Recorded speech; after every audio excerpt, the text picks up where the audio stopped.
This was in 1989. Beggars appeared for the first time on the streets.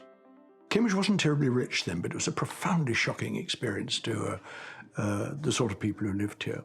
Selwyn Image was a volunteer in a night shelter in Cambridge in 1990, and that the night shelter was thinking of expanding, and Selwyn, being marketing, thought, I'll just market research, spoke to a few homeless people, one of whom said, I don't want a blank night shelter, I want a home and work.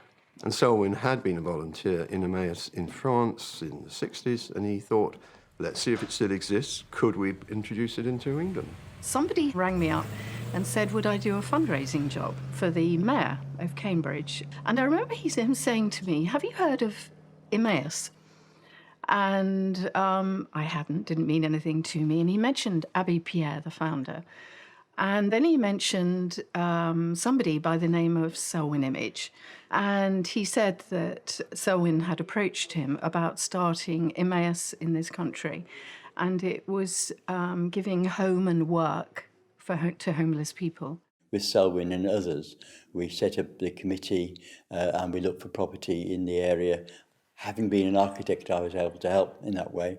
And we formed a committee there, and that was the very beginning of Emmaus. And I was able to help with the setting up of the first place. So the three of us worked in very differing roles, but there was a sort of alchemy between us, and we got on brilliantly and helped to inspire other people, which is what it was about. There was a very strong driving team, people like Selwyn Image, Ian McKechnie-Jarvis, that really wanted this concept to work because they'd seen it be very successful in France and wanted to replicate it here because they'd seen the advantages that it gives to people.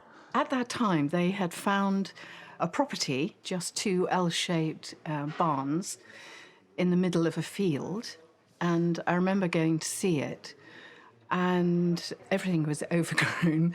It was extremely dilapidated, but it was in about 2.5 acres of land, and I think we were allowed to build on about half an acre. It was an awful lot smaller. I was very sceptical about what it was. Physically, the shop was probably a quarter of the size that it is now. The accommodation block wasn't. We lived in caravans, mobile homes out the back. There was 5 of us, I think, 5 or 6 when I first got here. It was a very different place to what you see in front of you today. However, it was a very exciting time because we were the pioneers, we were the first community, we were this unknown entity that Emmaus is. I'm not even entirely sure that everyone here knew exactly what they were buying into at the time. One might say I found myself homeless for 5 years, at least kept in situations where there were no home comforts.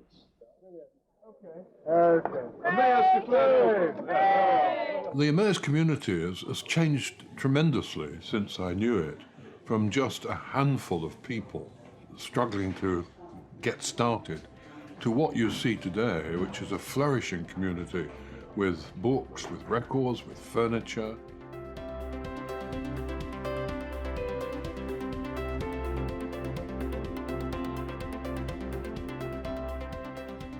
Today, you can hardly stop any Cambridge resident in the street who didn't know what Emmaus is.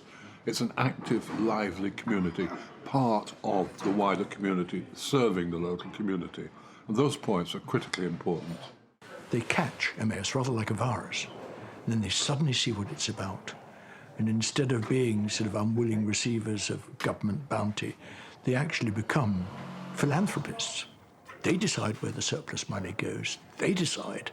They feel huge, and rightly so, at being able to help somebody now less fortunate than themselves. And that was Abbé Pierre's whole idea, that you actually do something. It's actually looking outwards, working outwards, and, taking it forward. And then anybody can do it at any level. While we were getting the Cambridge community off the ground, people in Coventry, Dover, Greenwich and Brighton were inspired by the Emmaus model and wanting to open their own communities. And that's how Emmaus has spread, from those early days in a muddy field in Cambridge Hundreds of previously homeless men and women are now rebuilding their lives in Emmaus communities across the UK.